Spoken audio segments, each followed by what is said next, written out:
Okay, so I'm so excited. Welcome, Cory Michelle. How are you? Great, Rachel. How are you?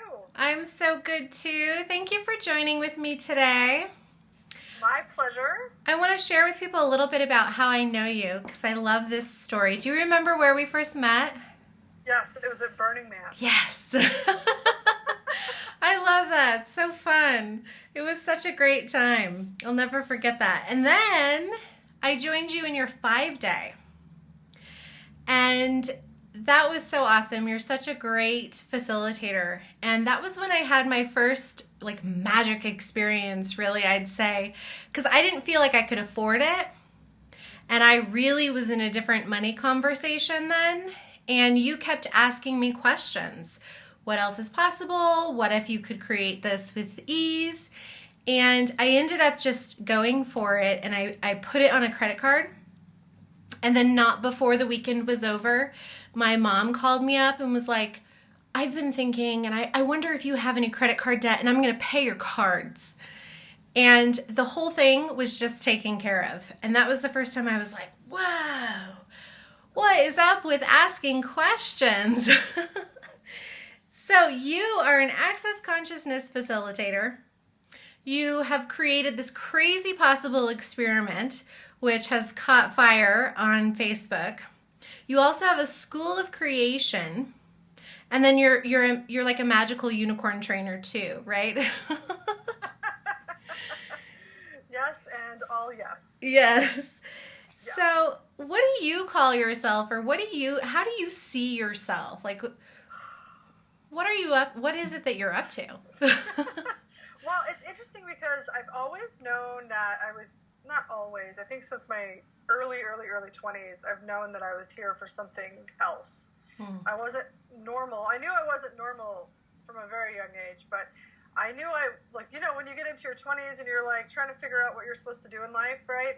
I knew that I wasn't like everyone else. I knew that the regular sort of path wasn't going to be mine. So I started choosing different things very early on. I chose to be a part of a multi-level marketing thing, when I was right out of school. I couldn't decide on a major, so I just picked one in college, and I was always attracted to the sort of personal growth oriented classes, right? And then I started my personal growth journey right as I was ending college, and I just knew there was something else, right? But I could never put my finger on it. And the more and more I went along, it was okay, I'm definitely not normal. I definitely don't fit in. I see things so differently. What is this? I could never grasp it, and I always made myself wrong, right? I was always making myself wrong. So I was well, I don't fit in, and I'm not popular, and I don't have this body, and I don't think like everyone else, and I don't care about this, and I don't care about that. I don't care. I didn't care about things that everybody else seemed to care about. I was really more interested in possibility, really. Yeah. I was like, wait a second. I'd like to have magic in my life and possibility in my life, and I don't really know what that is, and I'm not really sure how to access it, but I do know that I have parking karma. That was my thing. I was I have parking karma. So if I have parking karma, there's got to be more than parking karma, because my parking karma was pretty good, right? But my money karma was terrible. Right. Relationship karma was terrible. So I was kind of always had that in the back of my pocket, the back of my mind, right? But it never fit in anywhere. So I never knew what to do with it. And nobody else was really talking about it. And when they were talking about it in the ways they were, it wasn't working for me. Do you know what I mean? Mm-hmm. It was create a possibility or do this with possibility. And I was I felt like I was faking it all the time. So anyway, that leads me to what I'm up to now. What I finally saw for myself was, creating a world that functions from possibility and not from problems. Right? And in our reality right now, if you have a problem, if you're depressed, if you're sick, if you got an issue, if you just got out of a divorce, that's when you get all the attention, right? That's where all nonprofits are focused towards our problems versus hey, what if we actually started creating possibility in the world? What if we started to function from infinite possibilities? And where do we need to what does our point of view need to be in order to function like possibilities exist, not we need to create problems in order to fix them? Does that make sense? Yeah. That's so awesome, and it's so powerful. And so, how did you find, the work of Access Consciousness, which you really started doing a lot of facilitating and asking questions from there? How did you find it? Yeah, it's pretty magical, actually, because I was actually asking, like, okay, I've got, like, when I realized, I was like, I've got parking karma, but the last 12 years of stuff I've done has been interesting and given me more awareness to what was going on, but it never it empowered me to actually create it. And even some of the bodies of work that I was working with said, magical thinking it's not going to get you anywhere. That's just hocus pocus. And I was like, that's not true. Like, I knew it wasn't true. And so I started saying, okay, universe, I want the magic, because I was $150,000 in debt, right? And I was just frustrated, and I was faking it until I made it. Like, I thought that if I just beat enough of it, then finally it would happen for me. It would break loose. Like, whatever it was that I knew was possible, that I didn't even have words for, it was more of an energy that would show up. So I was basically like, universe, you're going to give me the magic, or I'm not going to be here. Because for me, Rachel, I had such an issue with money and receiving, and I could actually make a laundry list of how many poo piles that I created in my life.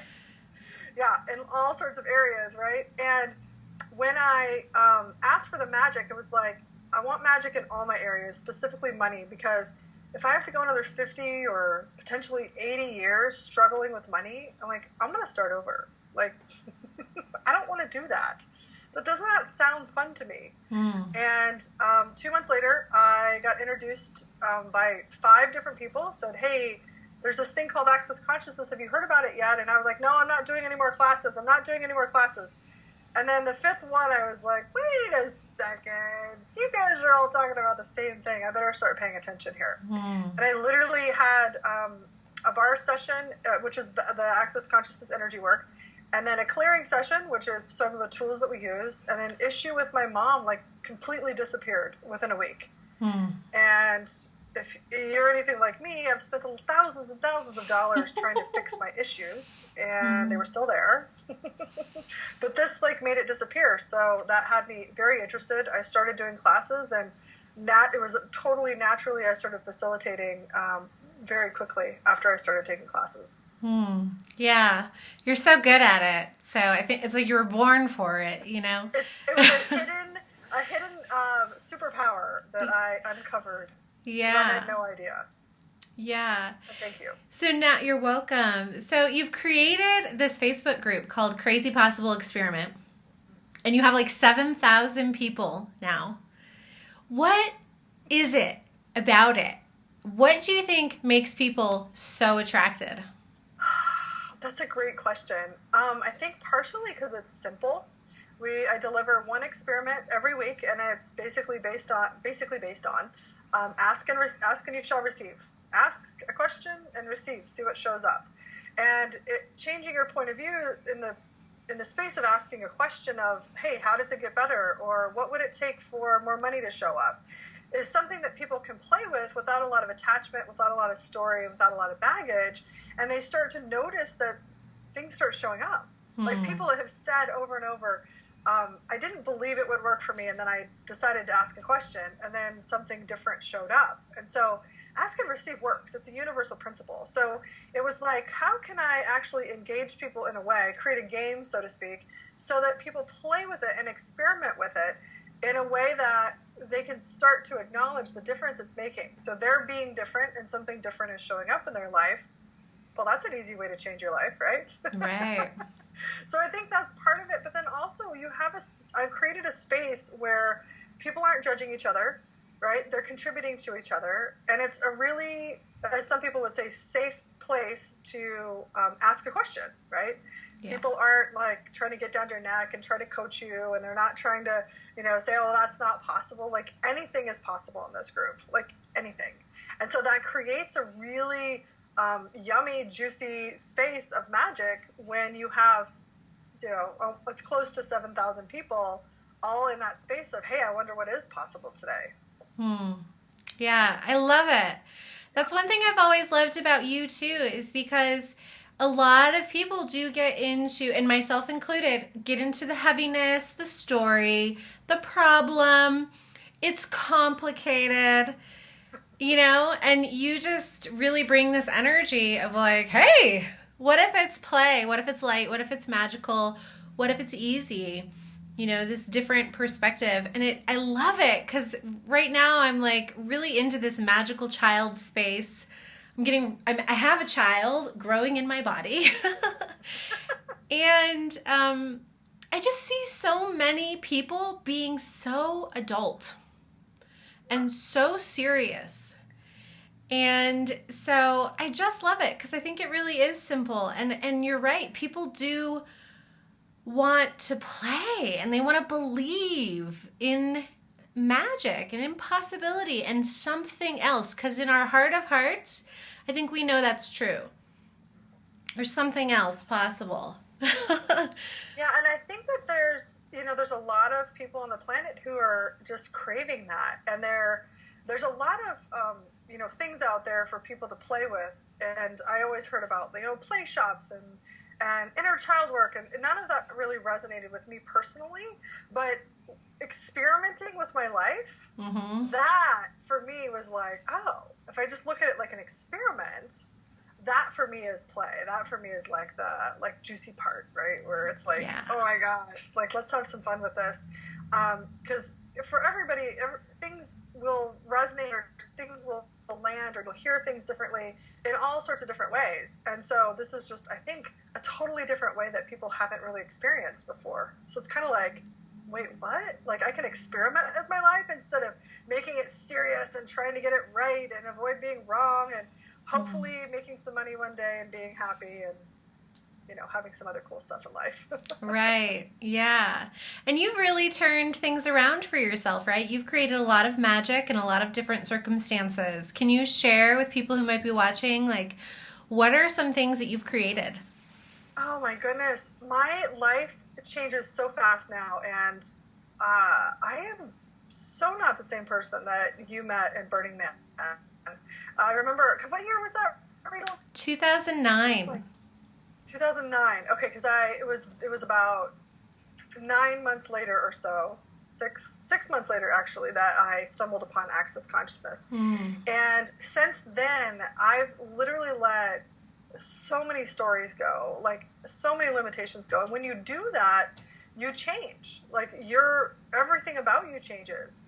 And when you start asking these questions and start seeing yourself as someone who can create anything and see yourself as someone who's magical and stop doubting yourself, then it's like you just are totally different. And I've had people tell me that because I don't really see the difference because I'm just being me, right? And the me of before I know is different than the me from now, but it doesn't. It's weird. It's a weird, and I'm sure anybody who's done any transformational work, it's just like, oh yeah, that's over there, and it's not me anymore. Right. And I don't own it as me because it was all just a bunch of limitations, things I picked up from other people or society, and I remember Burning Man distinctly because I was miserable the whole entire time, and I didn't feel like I fit in. I felt like I was a complete outsider. I thought I wanted to leave after day 2. I was there for 7 days, and I just tried to make the best of it, but I was miserable, the whole time, just wanting to leave so badly. And it was mostly because I didn't feel like I fit in. I wasn't a part of the tribe, and I didn't feel close to anybody, and that kind of stuff, right? And now if you put me in a situation like that, none of that stuff matters. I'm literally creating my own reality going, hey, who wants to play? This is what I'd like to do. Oh, you're doing that over there? Okay, cool, let's play. Who I be it would in that situation would be on a whole different world, lifetimes beyond who I was being back then. So that's just one example. And with money, I cleared all my energy around debt and creating from that space and started creating a multi-6-figure business. I really got the value of me, of the contribution that I be, which I think is one thing that's a major component of Crazy Possible Experiment. Because if I didn't think I had anything to offer, people wouldn't be attracted to it. Right? Yeah. So, and I could literally talk for hours on all the things that have changed, but those are part of them. But I think the biggest thing is really just being willing to ask questions and say, hey, if this wasn't actually true, if this didn't have to be a limitation, if this didn't seem so real and so solid, right? If I didn't have years of evidence that this is true and real, then what else could be possible? What else could the universe deliver? How else could I see this? And by just simply switching that into a question versus a conclusion, it literally you go from looking over here to going, oh, well, there's a world of possibility. And so much of the time I've found in the last 5.5 years, the difference, the change, or a different possibility is within arm's reach. It's literally waiting for you to ask for it to show up, and then you can like see it right there. And that's what's so magical. It's like it happens so fast. Yeah, that's beautiful and fun and playful. So what are you cooking up now for people who might want to work with you or follow you? What do you got going on? We've got a couple of things going on. One, just come to the Crazy Possible experiment. Try it out. Try a couple of experiments. See what shows up for you. And you can get that. The best way to do it is go to liveyourjuicylife.com/crazy possible experiment. So liveyourjuicylife.com/crazy possible experiment. And you get a freebie download there, which is called the Clearing Money Excuses.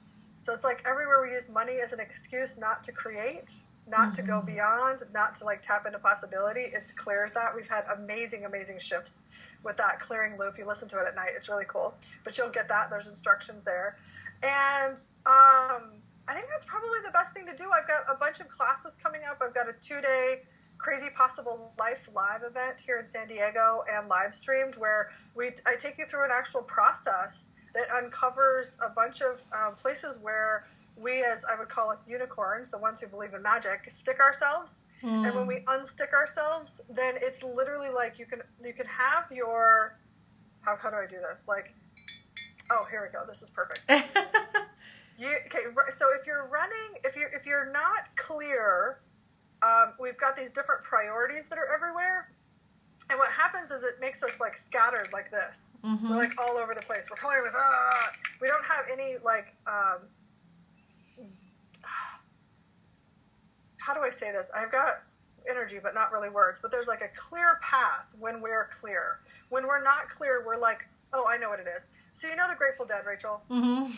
Right? You know how people follow the Grateful Dead around the world? Right. And they're like, oh, we're going to another Dead concert, another one.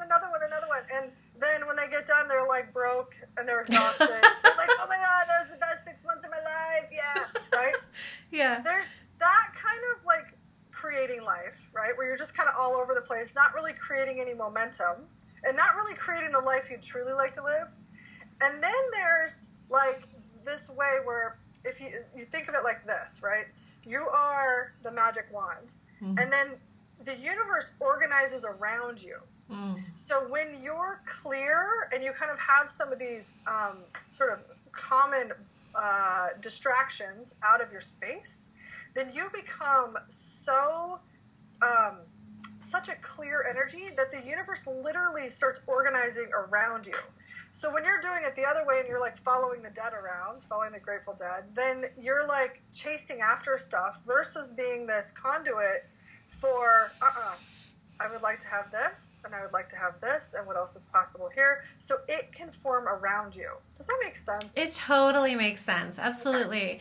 That's what I say to a lot of my clients because I see so many people striving and efforting and trying and chasing. And I'm often saying, like, no, it's the other way around. Like, we really get our value and we love ourselves, and then we become that magnetic attraction. And we pull that energy in and we shift from really, knowing who we are and our value and being connected to ourselves. So I totally get that. Yeah, that's so awesome. Yeah, so the 2-day class is all about that, of like getting all the distraction out of the way, everywhere you think you need to be distracted, because a lot of times the people that I work with, and like I said, I call them unicorns because we believe in magic, we're distracted by bright, shiny objects, and we want to include everything, but it doesn't necessarily create the momentum and the strength that we would like to have in our life, like creating something that would really be juicy for us. Yeah. So this process actually takes you through that point, lets everything go, and then creates you as the conduit for creating all of that around you. Yeah. That's so awesome. And so what would you say, like a lot of my clients are people who access consciousness might be brand new for them, and they're coming to see me for a bars session, and it's like their first one. And it seems magical when I'm telling them, right? I'm like, you're going to release limitation and, let go of this energy and delete the computer files. And I feel like I sound like cuckoo.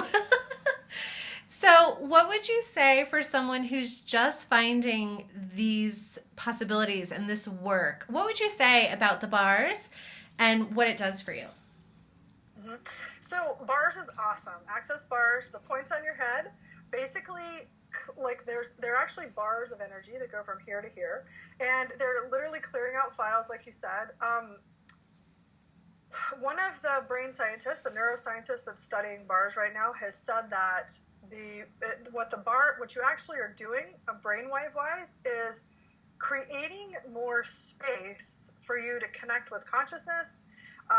It creates the meditative waves, whatever they're called. I'm not too savvy on all that stuff. Beta but it puts waves. You in all the beta, theta, whatever.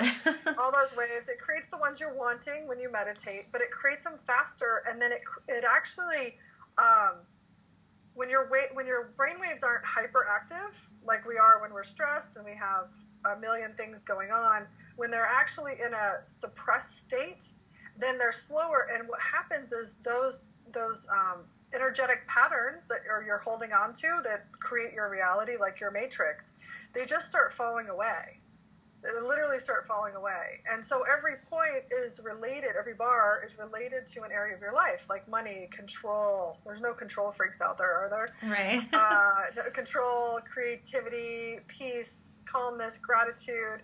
There's all these points. And so when you start to open up the space for that, then literally your reality starts to become more malleable, and more possibilities will start showing up. It's like the possibilities start peeking their head through the density of all of your thoughts and feelings and emotions. And it kind of wipes away that, so then the possibilities can show up. Because their thoughts, feelings, and emotions aren't going to get you to create like a crazy possible life. They're going to create the old life over and over and over. Right. Absolutely. So that's what the parts helps with. Yeah, thank you for saying that and sharing it in only the way that you can, which I love. So I just really acknowledge you. You're the real deal to me. Like, you are living your life authentically. You are having fun. You are using the tools that you practice and preach, and, they're working for you. And you're inspiring a shit ton of people. And so I just really wanted to interview you because I want to introduce my community who may not know you to you, because you're having fun, So is there anything else you would like us to know? Anything you want to say to feel complete today? Oh my goodness. Thank you so much, first of all, for interviewing me and saying all those awesome things. I just love living this life now when I didn't used to. So my job, so to speak, what I think my job is to be an inspiration. And that's literally everything I create from, is to be an inspiration. And so what if there's any resonance with anything of what we've talked about, or if you've had your bars run by Rachel or any other work done by Rachel too, like if you feel that way too, I wonder what inspiration you can be in the world, right? Because I feel like we are here to, well, some of us, not everybody, but a lot of us are here to create new realities. And when we're stuck in the muck or whatever, then we don't get to do that. And that's really like in the space of creating a life that's juicy and fun and worth living. I think a lot of us get caught, bogged down in the heaviness and all the limitations and the lies and the government and all that stuff. And it's like, that's not for us. We're here to create something totally different. So if you never felt like you belonged and you've always felt like, you were here for something different, then it's true. I'll just say it's true. And what else is possible? And if you're interested in more of that, Access Consciousness is an amazing set of tools. Mm-hmm. Yeah. So, come play with Rachel, come play with me, come play with whoever. Yeah. Awesome. Rock on. Well, thank you, Cory. It is such an honor and a pleasure. So much love out to San Diego. Thank you. Yes. Thank you so much, and rock on with your new baby. Thank you. Only a few more months. How does it get better? You're gonna have you're gonna have a little unicorn baby. Holy right? That's true. I think so. All right. Well, take care, sweet sister, and we'll see you. Okay, bye. Bye-bye.